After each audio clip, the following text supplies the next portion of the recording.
Welcome to Mailbag. This is a series of videos about questions that you guys have left on the channel. I normally block them up into a series that I can record in an evening because that's how many questions you guys leave. So what you'll be seeing is this block header, and then you'll see the individual mailbag items that will follow as the next part of the video. But before we get into mailbag, which is about questions and answers and comments you guys leave on the channel, we must do the channel parish notices. And if you like videos about legacy tech, musical instruments, EDM, anything like that, hit the subscribe icon, because that's what this channel's all about. If you want to be notified when such videos hit the channel, it's the bell icon. Save yourself some time, hit both together. If you like the contents of the video, please give it a thumbs up. And also, I love you guys leaving comments on the videos down below. I read them, I comment on them, and sometimes you even give me ideas for future videos, which is really great stuff. It also allows other people to comment on something you've raised against a topic that was discussed in the video. Really, really good stuff. Also down there, Facebook and Instagram. Becoming more and more popular with you guys. A lot more of you are talking to me on those channels. Keep it up. It's probably the channel I'll respond to you most quickly on, because it's the channel in my pocket, as in it's on my phone. But please follow me on those particular platforms, and you'll see the normal channel shenanigans. And finally, down there is the important one. For less than the price of a cup of coffee, you can support the good work that this channel does towards EDM and legacy synthesizers. And now back to this video. Okay, this next one comes from Neutronics. And he writes, lots of heavy breathing against my initial setup of the D-Tronics DT7, a video I did in April 2019. I can't believe it's actually April 2019 when I got that D-Tronics unit. Again, it was another piece of tech that I actually had to wait for quite a long time. I think even though I received it in April, I think I ordered it something like September the year before, because the DT7, they only do a production run once a year. So basically they build up orders and then make them all and make some spares. But that's kind of how they, I think that's how they work. I suppose the important thing is you can tell by the breathing that I'm still alive. I mean, that's quite quite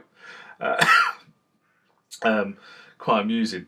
But seriously, it's one of the problems of using a head mic when you have the mic round here, that it picks up your nose and it picks up your breathing through your mouth.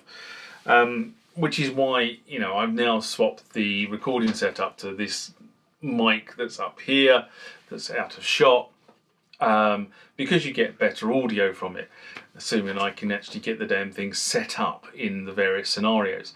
I had a scenario, I had a few weeks back, I was using it in the Goldfish Bowl, and for whatever reason I changed the camera setup and it completely knocked the mic setup out. But that's a different story. And you know, these boom mics, they allow a lot of freedom, and I think what I want is a microphone that's sort of, if you've seen the Dr. Mix one, the Dr. Mix one sort of has the microphone almost on his chin, so it doesn't get the breathing comes because the air is rushing across the microphone or the pickup. But you know, they give you a lot of movement. You've got a lot of freedom with these sort of mics, but you know, they do, as I say, get in the way in terms of breathing. So you end up with sort of like, sounds like you're sort of trying to do heavy breathing down the phone. You get arrested for that sort of stuff nowadays. But what's really interesting about this is my breathing has really improved. Now, many of you know, if you watch the channel, that I went through an utterly nasty divorce scenario. And while I was going through that process, I really wasn't looking after myself. I put on a lot of weight. I've lost a lot of weight.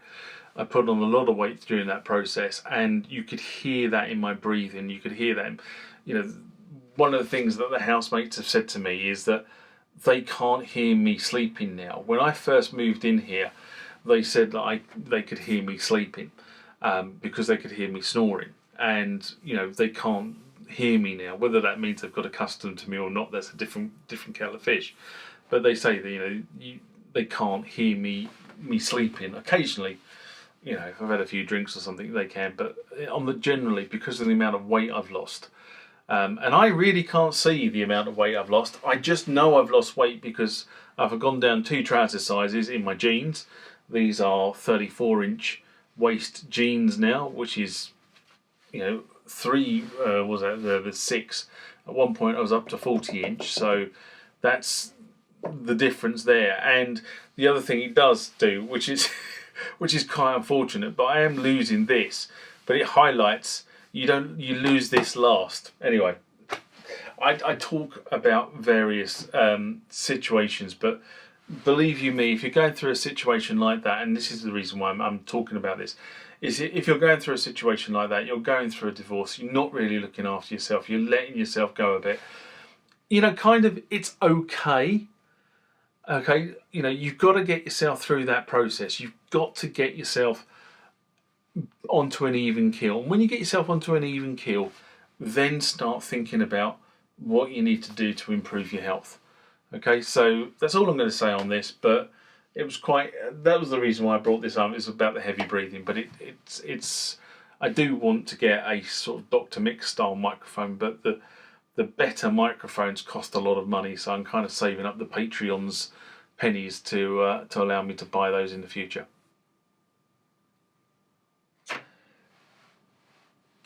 The next one comes from Lee Brask, and he writes in response to the DP10 Polarity switch, new disk drive, or fix old, and I saved my Korg T1. And he writes, lots of synths and controllers allow you to quickly switch polarity on the preference page. No need to do any modification. And, it's a true statement. Many synths do allow you to do that.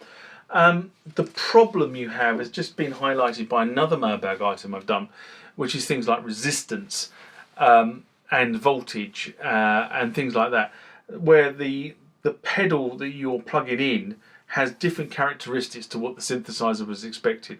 So if you, for argument, plug a Korg pedal into a Yamaha keyboard, typically it's not going to be very happy with you, which is really interesting because Korg obviously were owned by Yamaha at one point.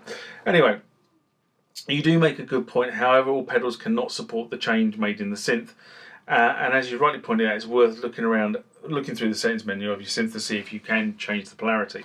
The reason why I've said it doesn't always work is because there is a polarity change in terms of the pins are hot and cold. There's also changes relating to open circuits and closed circuits. The DP5 and the DP6 can be changed in the pedal itself, and there's a video on the channel that shows you how to do that. If I remember, I'll put the video down there. But like many, the Yamaha FC05 can only change polarity as the pins can only be swapped. And now you might ask, why do you need to do this? And is there a synth specific reason? And the answer is the synth needs to work that way, and the pedal has no electrical reason that it will not work unless it's configured the same way. It's really horses for courses, and as you say, it's to do with getting you to buy the manufacturer's pedal for that particular keyboard. So you're going to have to buy the Yamaha pedal, you're going to have to buy the Korg pedal, and you're going to have to buy the Roland pedal. There are some good generic ones, as I said. The DP5 and DP6 are really cracking generic pedals if you can get hold of them. They're becoming very, very much in scarce supply now. I've got what have I got? I've got two DP5s and one DP6 in my stable. I just bought them as generic pedals, and they weren't specifically bought for working with Roland and for working with other keyboards, but they were built as generic pedals because they tend to work with everything. And as I say, I've got a couple of stag pedals because they're quite good generic pedals. But then when you come up to sort of the more modern synths like the Jupiter 80, that really requires a DP10. The Jupiter X, that requires a DP10. The Korg Kronos has to have the Korg SH1H, something like that. And the Oasis needs the same pedal. It doesn't like working with different pedals. So you kind of have to buy this stuff if you buy those keyboards. You know, so remember, it's not the price of the keyboard, it's the price of all the accessories you need to make that keyboard work.